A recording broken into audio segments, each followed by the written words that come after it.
June 25th, 1876, a date etched in blood and infamy.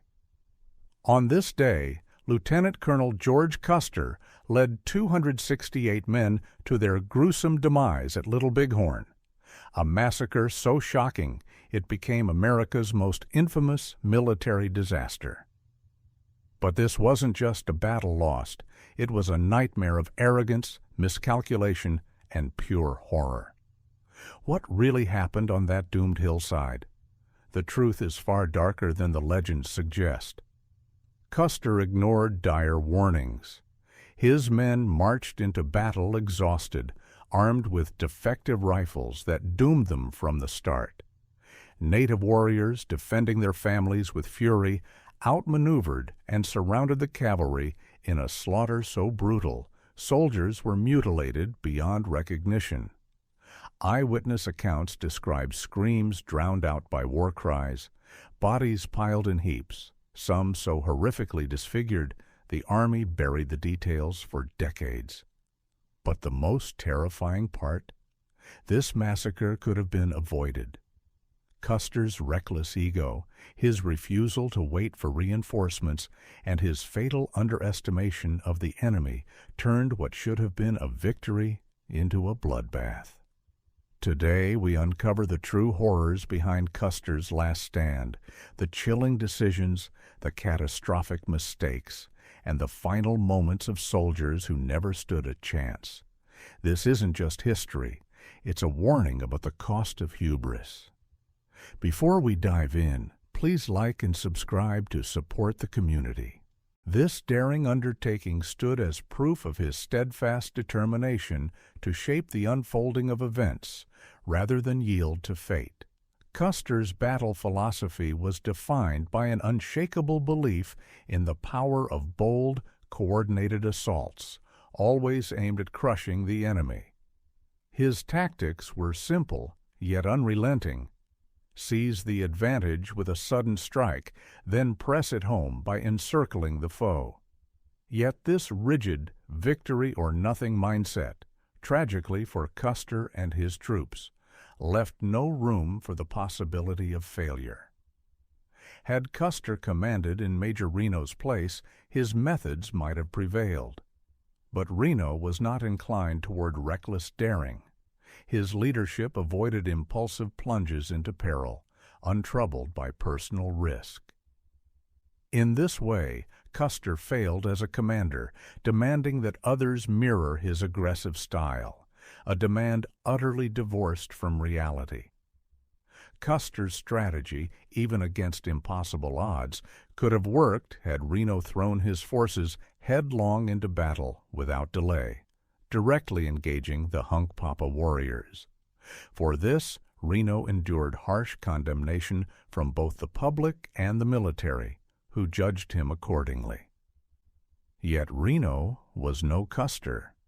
He did not possess the necessary audacity or relentless drive to surge forward, heedless of cost, with victory as the sole objective. Custer thrust Reno into a crucible of unrelenting pressure, a challenge beyond the capacity of Reno, or most officers, to withstand, leading to doubt and withdrawal instead of a determined assault. Reno chose to dismount his men and establish a defensive line rather than spearhead a charge through the village, sacrificing all momentum and initiative, elements that might have tipped the scales against impossible odds. Even if Custer's plan had defied all logic, once Reno called off the assault, reason returned, making a Native American triumph all but inevitable. Unlike General Crook, who had withdrawn a week earlier under cover from his Crow Scouts, Custer either failed to grasp or stubbornly ignored the dire reality of his position. He had committed to a daring, divided attack, one that, had it worked, would have been celebrated as a masterstroke. Yet once the initiative faltered, his scattered troops were left exposed, picked apart piece by piece with no chance of recovery. Notably, Majors Benteen and Reno managed to secure their survival, while Custer did not. They adjusted to the crisis, fortifying a makeshift stronghold on high ground, a position that could only be taken by a sustained, disciplined attack. History has shown that such defenses often withstood Native American assaults until the attackers, worn down, eventually broke off, as happened on June 25th and 26th, sparing Benteen and Reno. Custer is often unfairly portrayed as a vain tyrant. While he brimmed with self-assurance, his greater failing was his inability to connect with the men under his command. His magnetism may have served him in battle, but his lack of everyday leadership and poor interpersonal judgment alienated nearly everyone except his superiors. To grasp why Custer was chosen to lead the 1876 campaign, one must consider what those superiors wanted: decisive action, and Custer embodied it. Though the stated goal of the expedition was to corral the Lakota and Northern Cheyenne onto reservations, the real aim was to crush them militarily. Generals Sherman, Sheridan, and Terry saw Custer as the perfect leader, one who would not let the enemy slip away. Their strategy hinged on ravaging villages, destroying supplies, and grinding down resistance through attrition. The generals picked Custer expecting victory, yet when the campaign collapsed, they cast blame on him.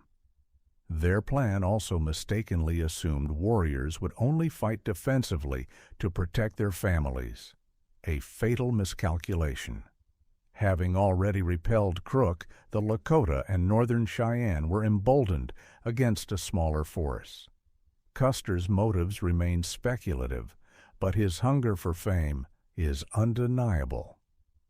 Why else would he defy orders by bringing a journalist?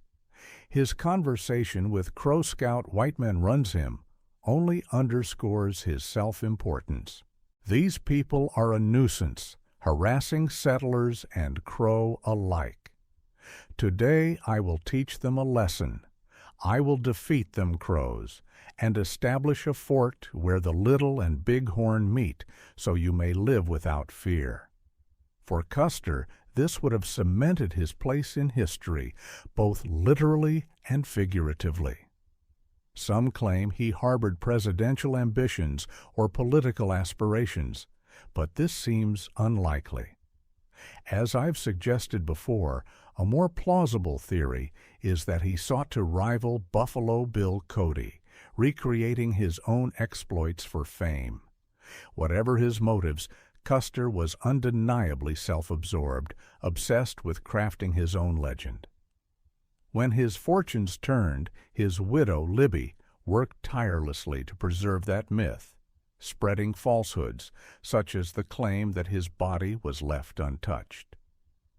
As Tom Hatch notes in the Custer Companion, this is hard to believe, given that many warriors may not have even recognized him.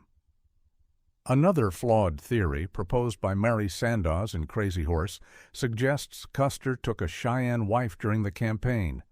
History is often distorted by the interpretation of incomplete evidence. In Custer's case, the simplest explanation is the most accurate. His luck ran out. His flaws finally overtook him. He was neither insane nor foolish, just a man whose arrogance led to reckless decisions, isolating those around him. His rigid belief in unstoppable victory left no contingency for failure. So when defeat became inevitable, he had no escape, for himself or his men. Custer's commanders knew of his vanity, but also valued his fearlessness and battlefield charisma. After the disaster, accusations that he disobeyed orders stemmed from vague wording in General Terry's directives, a convenient way to shift blame from those who had chosen him. Generals Sherman and Sheridan sought to replicate their Southern Plains strategy, where Mackenzie's assault on the Kiowa, Comanche, and Southern Cheyenne at Palo Duro Canyon had succeeded. They needed a commander who would attack without hesitation, who moved fast enough to prevent the enemy's escape. That man was Custer. While his personal failings certainly played a role, the survival of Majors Benteen and Reno suggests other forces were at work. One post-battle myth claimed native warriors had better arms, a falsehood. Though some carried repeating rifles, their arsenal was inconsistent and makeshift. The cavalry, meanwhile, wielded state-of-the-art Springfield carbines, single-shot rifles that the Springfield carbines should have been simple to operate. Ejecting spent shells and loading fresh cartridges at the breech was designed to be quick and efficient. Yet the true weakness emerged in the soldiers' inadequate training, particularly their inability to properly adjust sights for varying distances. Initially firing from long range when combat closed in, their shots sailed harmlessly overhead as they failed to recalibrate their aim. Accounts from the village, including Hunkpapa witnesses Moving Robe and Pretty White Buffalo, described bullets whizzing past and striking teepee poles with no effect. While these observations came from Reno's engagement near the village, it's logical to conclude this targeting error occurred across the entire Little Bighorn battlefield. Archaeologist Richard A. Fox's findings corroborate these eyewitness reports through physical evidence. The root cause lay in the Army's woefully insufficient training regimen. Soldiers received minimal live-fire practice, with annual ammunition allocations so meager many troopers had scarcely fired their weapons before facing combat. Under fire, without proper leadership to issue sight adjustment commands, this training deficit proved disastrous. This wasn't unique to the 7th Cavalry, but reflected systemic problems throughout the post-Civil War Army. Colonel Edward Godfrey, Major Benteen's colleague, later theorized about cartridge extraction issues, but physical evidence disproves this. Only 3 of 80 cartridge cases from Custer's position showed extraction marks, with similarly negligible numbers, 7 of 257, at Reno Benteen's defensive site. The oft-cited absence of Gatling guns similarly fails as an explanation. Custer deliberately left them behind, not from oversight, but because they contradicted his aggressive tactics. He viewed the heavy weapons as mobility-killing burdens against a mobile, non-fortified village target. While Gatlings had saved Colonel Carson at Adobe Walls in 1864 through defensive fire, Custer planned no such static defense. He sought rapid offensive action. As General Miles later observed, the guns were worthless for Indian. The soldiers, worn out from their grueling night march, certainly suffered from exhaustion. But this condition affected all units equally, not just Custer's men. Interestingly, among Custer's 2 detachments, one unit reportedly fought with remarkable bravery, while the other collapsed into chaos. This division might account for the contradictory Native American testimonies that some historians have used to challenge their accuracy. While fatigue contributed to the defeat, it was ultimately a secondary factor, one that capable leadership and sound tactics could have overcome. The critical proof lies in what happened afterward. When the same native warriors who destroyed Custer's 5 troops turned to attack the remaining 7 companies, they were successfully repulsed. This demonstrates that the cavalry possessed sufficient strength had it been properly coordinated. As General Nelson Miles famously noted, no commander can win a battle when most of his forces remain unengaged when the fighting starts. Had all 12 companies attacked as one cohesive unit, Custer might have prevailed, despite the numerical disadvantage. Such unified action would not only have maximized their combat power, but also forced the warriors to divide their attention, making it harder to protect their families. Custer's standard approach, multiple coordinated charges, while later deemed reckless, might have succeeded if properly executed. The breakdown occurred on multiple fronts. Reno's initial charge stalled, Custer delayed finding a river crossing to support Reno, and Benteen's forces were never properly deployed.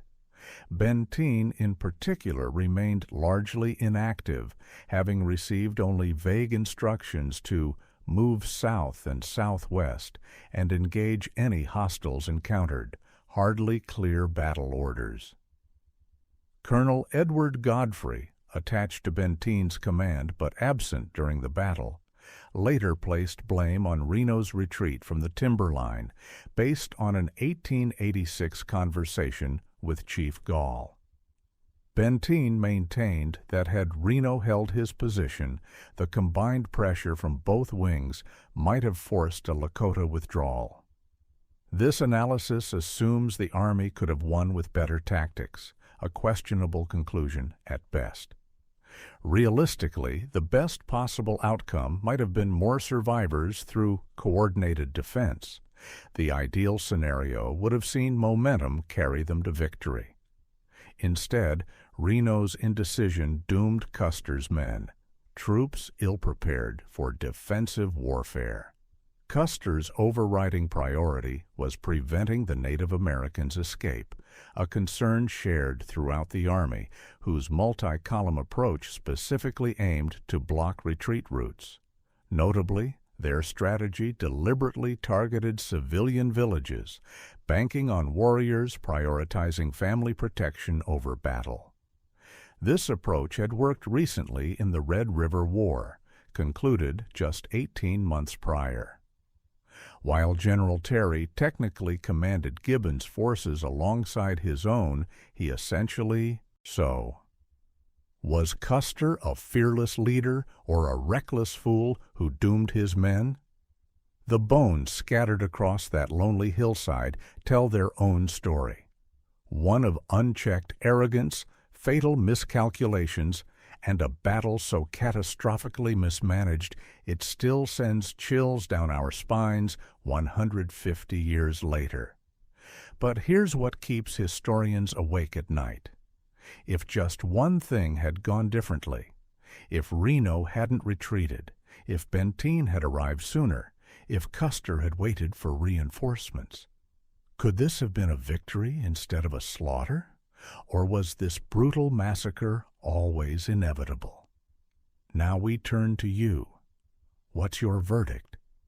Was this a tragic military blunder, or something far darker? Drop your theories in the comments below, and if you think this story couldn't get more disturbing, just wait until you hear what really happened to Custer's remains after the battle. That's a tale so shocking, it deserves its own video. One final chilling fact to ponder. Among all the bodies recovered from that bloody field, Custer's heart was never found. Like this video? Subscribe and hit the bell to uncover history's darkest secrets when we post our next investigation.